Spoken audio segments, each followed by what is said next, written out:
Video kali ini kita bahas saham yang diakumulasi atau diborong oleh investor asing dalam 1 minggu terakhir. Apakah saham tersebut masih layak dilirik dan masih memiliki potensi kenaikan?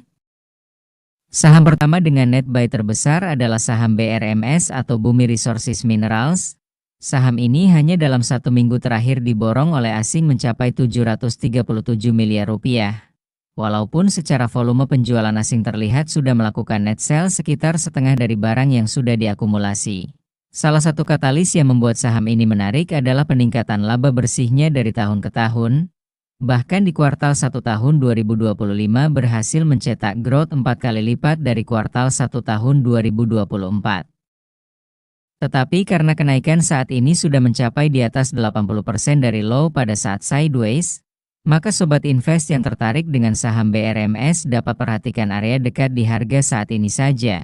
Karena jika menunggu koreksi swing low dengan penurunan yang cukup besar secara price action cukup jauh, bagi kalian yang bertanya masih layak untuk jangka panjang. Mimin tidak bisa kasih opsi banyak, karena momentum saat ini sedang dalam fase markup setelah sideways atau fase konsolidasi. Dari chart di atas, jika ingin memanfaatkan momentum jangka pendek bisa perhatikan harga 472 sebagai support terdekat dengan area harga di bawah 488 sebagai area momentum pergerakan biasanya membentuk candle dengan ekor atau shadow. Jika area tersebut tidak bertahan, maka area harga 442 cukup memungkinkan sebagai area momentum selanjutnya. Karena berdasarkan fase akumulasi markup sejak awal kenaikan terakhir rata-rata average broker asing ada di harga 450 yang berperan sebagai magnet pergerakan swing jika terjadi penurunan selama barang tersebut belum terdistribusi atau net sell dalam jumlah besar. Disclaimer ya sobat invest, keputusan ada di tangan Anda. Ini hanya POV dari Mimin saja. Kedua ada saham Telkom Indonesia atau saham TLKM. Saham ini telah membagikan dividen pada tanggal cum date 10 Juni 2025. Menariknya setelah cum date dividen tercatat sejak tanggal 9 Juni sampai saat ini investor asing mencatatkan net buy sekitar 464 miliar rupiah. Walaupun secara net buy berbanding net sell-nya terlihat cukup besar juga dari sisi net sell asing, dividen TLKM di tahun ini dibagikan dengan payout rasio 90%. Yang mana itu meningkat dibandingkan tahun sebelumnya. Karena Mimin pernah bahas terkait dan antara efek yang berpotensi meningkatkan dividen payout rasio bagi saham BUMN yang ada di bawah naungan Danantara. Sehingga payout rasio dan nominal dividennya lebih besar walaupun secara laba tahunan menurun. Secara chart saham TLKM setelah berhasil breakout dari zona trendline penurunannya, saat ini secara pola pergerakan TLKM terlihat cukup berulang yang mana setelah candle impulsive berhasil break lalu turun kembali ke area support box merah. Maka dari itu untuk momentum jangka pendek sobat invest dapat perhatian area merah di atas.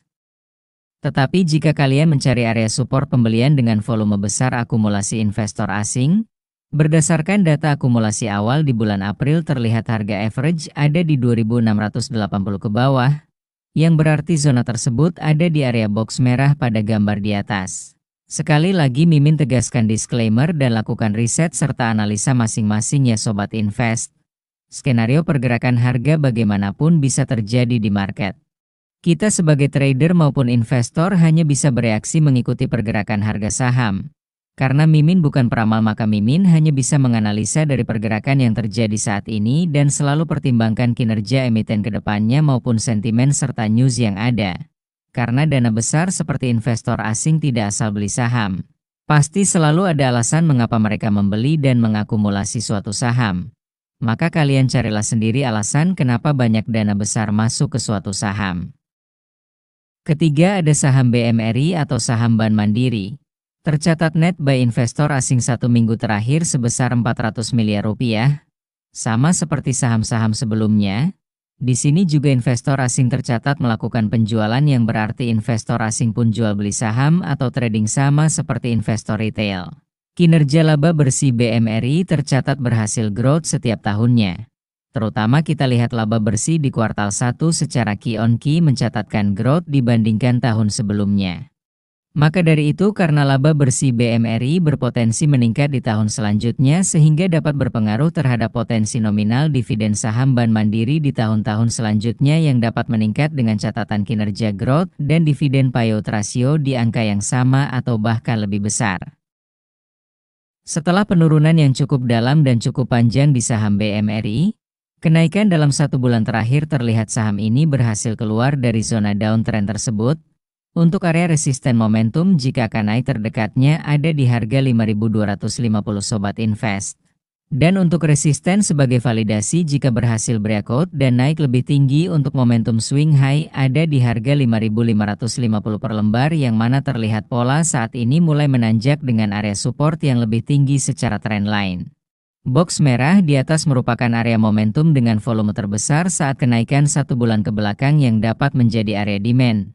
Dengan area support swing low terakhirnya di harga 4.750, jika kita melihat area harga akumulasi asing 1 bulan terakhir saat kenaikan impulsifnya, terlihat harga average dari broker TP sempat tersentuh lalu berhasil rebound. Jika mengacu pada average RX dan AK posisi pada koreksi terakhir di harga 5.000 per lembar, kedua broker tersebut sempat floating loss secara average sekitar 5%. Pada video yang mana Mimin lupa pernah menyebutkan teori jika harga turun di bawah average akumulasi tidak jauh atau sekitar 3% sampai 5% dan maksimal sekitar 7% lalu rebound, maka bisa jadi barang tersebut belum keluar sepenuhnya atau bisa jadi berpotensi ada akumulasi lanjutan. Do your own research ya Sobat Invest. 4 saham lainnya ada saham Antam dengan net buy 350 miliar.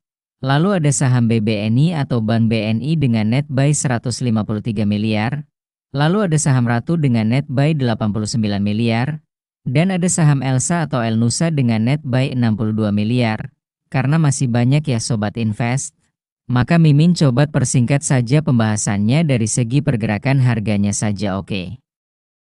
Untuk saham Antam Mimin pernah bahas di video sebelumnya terkait akumulasi. Maka kita next ke saham BBNI ya Sobat Invest. Setelah berhasil breakout dari tren turunnya saat ini saham BBNI sedang menguji area resisten di harga 4.600. Sebagai area momentum saat ini karena terlihat membentuk higher high maka area harga 4.360 dapat diperhatikan dalam momentum jangka pendek. Box merah atau area harga merah merupakan area volume besar terjadi saat kenaikan dan terbukti dalam 2 kali kenaikan box tersebut berhasil menahan koreksi di saham BBNI. Dari segi akumulasi 1 bulan terakhir terlihat average asing ada di harga 4.450 sampai 4.400 ke bawah, yang berarti saat ini waktu yang tepat secara momentum untuk terjadi fase markup jika asing melanjutkan akumulasi dan buying powernya. Do your own research ya Sobat Invest. Untuk saham Ratu dan saham Elsa silahkan dianalisa masing-masing ya Sobat Invest potensinya. Keputusan beli dan jual saham sepenuhnya ada di tangan Anda. Di sini Mimin hanya analisa saham berdasarkan POV dari Mimin saja.